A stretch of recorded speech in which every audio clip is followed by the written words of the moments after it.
la revue des médias. C'est notre nouveau rendez-vous du jeudi. Et c'est évidemment avec vous, Rudy Saada. Alors, la polémique média du jour, c'est l'invitation acceptée par Manuel Valls dans l'émission Laurent Ruquier sur France 2. Ça se passera ce samedi. Absolument. Alors, il faut dire quand même que ce n'est pas la première fois que Manuel Valls se rend sur le plateau de Laurent Ruquier. Il est apparu en disant plusieurs fois, alors déjà en tant que député de l'opposition, puis ensuite en tant que directeur de la communication de François Hollande durant la campagne des présidentielles, et enfin en tant que ministre de l'Intérieur en 2013. Ce qui est nouveau, par contre, c'est que c'est la première fois qu'un Premier ministre en exercice va se rendre sur ce plateau qui est un plateau d'infotainment, comprenez mélange de divertissement et d'information. Alors c'est une annonce qui ne plaît pas à tout le monde. C'était hier, lors des questions gouvernement, le député des Républicains de l'opposition, Jean-Claude Torgodeau, a interpellé le Premier ministre à ce sujet. Regardez. Pensez-vous vous rapprocher de la France qui se lève tôt en allant samedi soir sur le plateau de On n'est pas couché, monsieur le Premier ministre? Cette émission qui ne sert pas la grandeur de l'engagement politique est peut-être intéressante pour le socialiste Manuel Valls, mais ce n'est surtout pas la place du Premier ministre de la France. Ne nous dites pas que le président de la République va y aller aussi, quand même. Voilà, alors il faut rappeler que ce n'est pas la première fois que le Premier ministre s'essaye à ce jeu de l'infotainment. Après les attentats du 13 novembre, eh bien, pour s'adresser à la jeunesse, il s'était rendu sur le plateau de Canal+, du Petit Journal de Yann Barthès. Alors, est-ce qu'on en sait un petit peu plus sur les coulisses de cette invitation? Comment elle a été obtenue? Alors déjà, on ne connaît pas les questions qui vont être posées. Ça sera décidé au dernier moment, mais en tout cas, c'est préenregistré, c'est pas du direct. Ça sera préenregistré le jeudi soir, normalement. Donc nos confrères d'Europe 1 ont contacté la productrice historique de l'émission, Catherine Barma, et en fait, elle dit que des invitations aux politiques sont régulièrement lancées, Premier ministre inclus. Alors, elle avance deux explications pour le fait d'avoir accepté. Déjà, Manuel Valls sort bientôt un recueil de ses discours post-attentat. Et puis, sur le plateau, il y aura des personnalités de premier ordre, comme l'académicien Jean d'Ormesson, qui sera à côté donc, de Léa Salamé et Yann Moix. On verra ça vendredi sur France 2. Il fait samedi, pardon. C'est ça. Il fait la promo de son livre, quoi, comme tout le monde. En gros. On peut dire ça. Allez, on passe de France 2 à TF1 avec ce qu'on appelle une coquille monumentale. C'est le bug de la semaine. Absolument. Alors imaginez que vous êtes en train de loucher sur un blender chauffant absolument révolutionnaire. Vous êtes prêt à passer votre appel pour pouvoir acheter téléachat, vous me parlez du téléachat. Bien sûr, vous êtes en plein téléachat. Et là, un parti politique s'invite dans votre programme préféré. Regardez. Une soupe de poisson, vous le voyez ici, donc elle est en cours de cuisson. Ici, eh bien, elle est terminée, cette soupe. Voilà ce que ça va donner à l'arrivée, une soupe onctueuse, magnifique, avec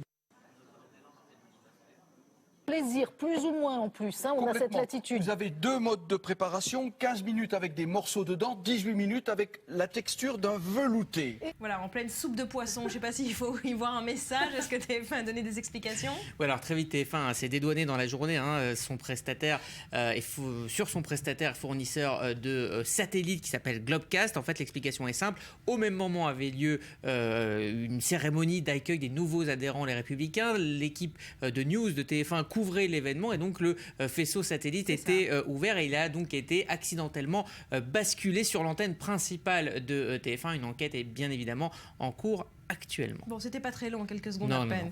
Allez, on part aux États-Unis avec cette annonce faite aujourd'hui par la grande chaîne qatari d'information Al Jazeera qui va tout simplement cesser d'émettre chez l'oncle Sam. Oui, ça a été annoncé par un communiqué. C'est un constat d'échec pour la chaîne qatari. Alors, la version américaine d'Al Jazeera avait été créée en 2013 à grand renfort de millions avec 850 personnes embauchées, dispatchées dans 12 rédactions, 12 bureaux à travers les États-Unis. Alors, face à la forte concurrence des chaînes info aux États-Unis, eh bien, Al Jazeera n'a pas réussi à trouver son public et va donc arrêter d'émettre très bientôt. Et alors, cela dit, le groupe va renforcer sa présence aux États-Unis sur un autre support, le mobile et l'Internet. Voilà, pourquoi pas, c'est un pari comme un autre.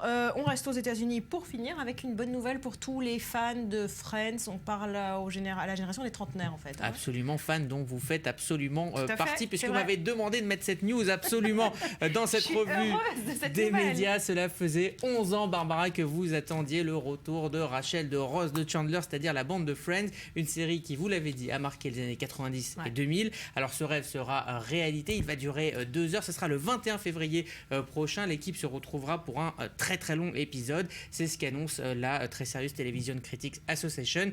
Les fans auront droit à des retrouvailles, d'autres retrouvailles, cette fois avec Claire Chazal dans l'info média en bref. Les contours de la future chaîne info du service public se dessinent. Dans un document confidentiel auquel a eu accès Les Échos, on apprend que la chaîne emploiera 75 personnes et aura un budget annuel de 6 millions d'euros. Le lancement, lui, est prévu en septembre et côté diffusion, la chaîne sera disponible dans un premier temps sur les box internet avant de probablement passer par la TNT. Avec iTélé, BFM et récemment LCI, la chaîne publique sera la 4e chaîne info sur les antennes hexagonales. À peine commencée, la collaboration de Jean-Michel Apathy avec BFM TV est déjà de l'histoire ancienne.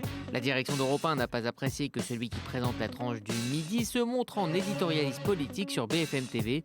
Devant le nombre croissant d'apparitions de l'éditorialiste, le patron d'Europe 1, Denis Oliven, a rappelé à l'ordre son journaliste pour pouvoir en garder l'exclusivité. On savait Claire Chazal de retour sur France 5 pour Entrée libre, un magazine culturel, mais on la verra également sur France 3 le 24 février prochain où elle co-présentera depuis Lille les victoires de la musique classique. Une évidence pour cette mélomane et un nouveau visage pour le service public.